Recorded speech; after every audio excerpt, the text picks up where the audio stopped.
Job নিয়ে যে আমাকে স্ট্রাগল করতে হয়নি এমনটা নয়। বরং এখনো অনেকটাই স্ট্রাগল করতে হয়েছে। কিন্তু যখন ১ম এ শুরু করেছিলাম তখন তো প্রচণ্ড স্ট্রাগল ছিল। এখনো যে এমন উন্নত স্তরে পৌঁছে গেছি তা না। এখনো নামাবার স্তরেই আছি এবং অনেক অপরাধও হয়তো করে ফেলছি। যদিও আমি ভগবানের কাছে ক্ষমা চাই বারবার। কিন্তু তবুও আগের তুলনায় জবের সংখ্যা ক্রমবর্ষ বেড়েছে কিছুটা হলেও। আগে যেখানে ১ মালা করতেই হিমশিম খেয়ে যেতাম, সেখানে এখন ৪ থেকে ৬ মালা ইরেগুলার থাকে, কিন্তু ৪ থেকে ৬ মালা মতো করতে পারি। কিন্তু এটা তো গেল হচ্ছে ডাইরেক্ট জবের সংখ্যা। কিন্তু ইনডাইরেক্ট জবের সংখ্যাও বেড়েছে। এবার ইনডাইরেক্ট জব কি?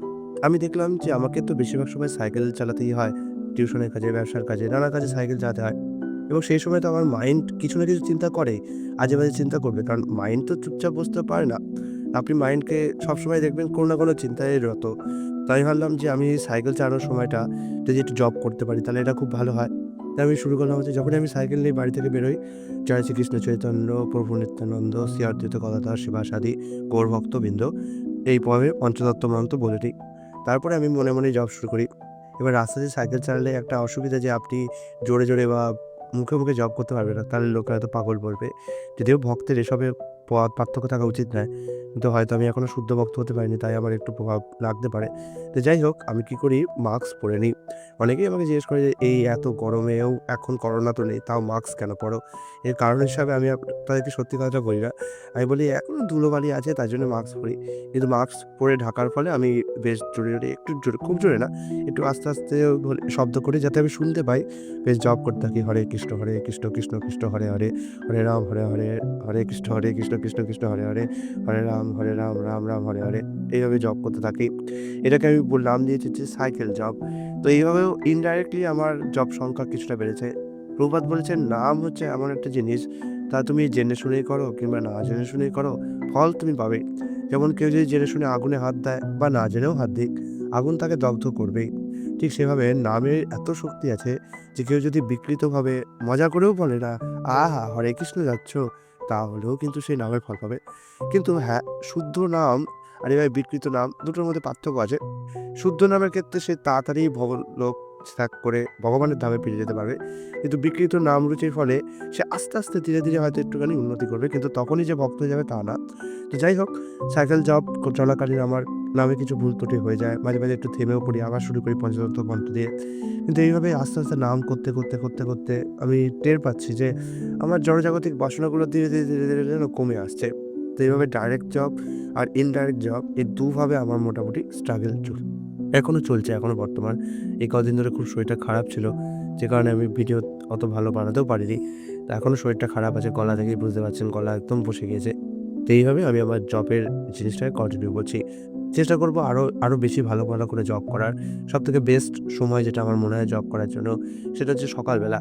এই একই কথাটাই মিরাকেল মর্নিং এ বলা আছে। মিরাকেল মর্নিং বলে একটা বই ছিল। বইটা আমি পড়েছিলাম। কিন্তু আমি এত বোকা দেখুন, ভগবদ্গীতায় যে সমস্ত কথাগুলো বলা আছে একটা বইতে, একটা গ্রন্থে যে সমস্ত কথাগুলো বলা আছে সেগুলো এইসব পাশ্চাত্যবাদীরা ঘুরিয়ে ফিরিয়ে নানাভাবে বলছে।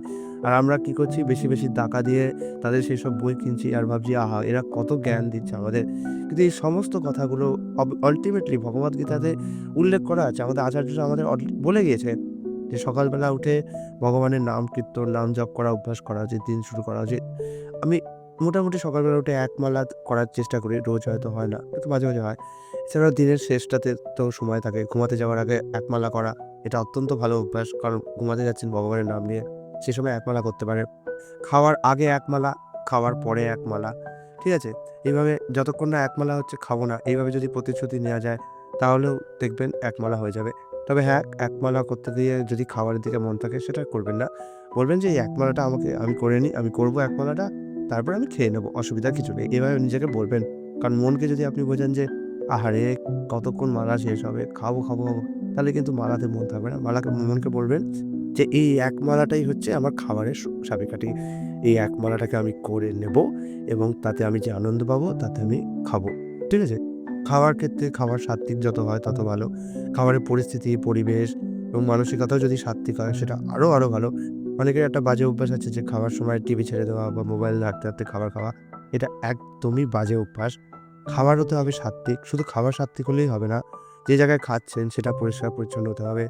যে আসনে বসে খাচ্ছেন সেটা পরিষ্কার হতে হবে। আপনাকে শুদ্ধভাবে খেতে হবে। মানে এমন নয় যে বাড়িতে গেলাম নোংরা হাত পা ধুয়ে শুধু হাতটা ধুয়ে খেয়ে বসলাম। না, স্নান করে ভালোভাবে শান্ত হয়ে বসে খেতে হবে। যিনি খাবার দিচ্ছেন তিনি যেন পরিষ্কার পরিচ্ছন্নভাবে খাবার দেন সেটা দেখতে হবে। যে জায়গাটায় খাচ্ছেন সেখানে যেন পরিষ্কার পরিচ্ছন্নতা থাকে। এমন নয় যে যেখানে খাবার খাচ্ছে সেখানে চারদিকে দুর্গন্ধ বেরোচ্ছে, এমন জায়গায় খেলে লাভ হবে না। খাবার খেতে, খেতে মোবাইলে খারাপ ভিডিও দেখছেন, বাজে জিনিস দেখছেন, মার-কাটারি বাজে, বাজে কথা দেখছেন। এতেও কিন্তু খাবারে প্রভাব ফেলবে। শুধু যে খাবার সাত্ত্বিক হলেই হবে তা না। তার সাথে, সাথে খাবারের পরিবেশ, যে পরিবেশন করছে তার মানসিকতা, যেখানে বসে খাচ্ছেন সেই জায়গাটি, খাওয়ার পাত্র এবং নিজের শরীর আর মন এই ৬ টি জিনিসকে শুদ্ধ অবশ্যই হতে হবে।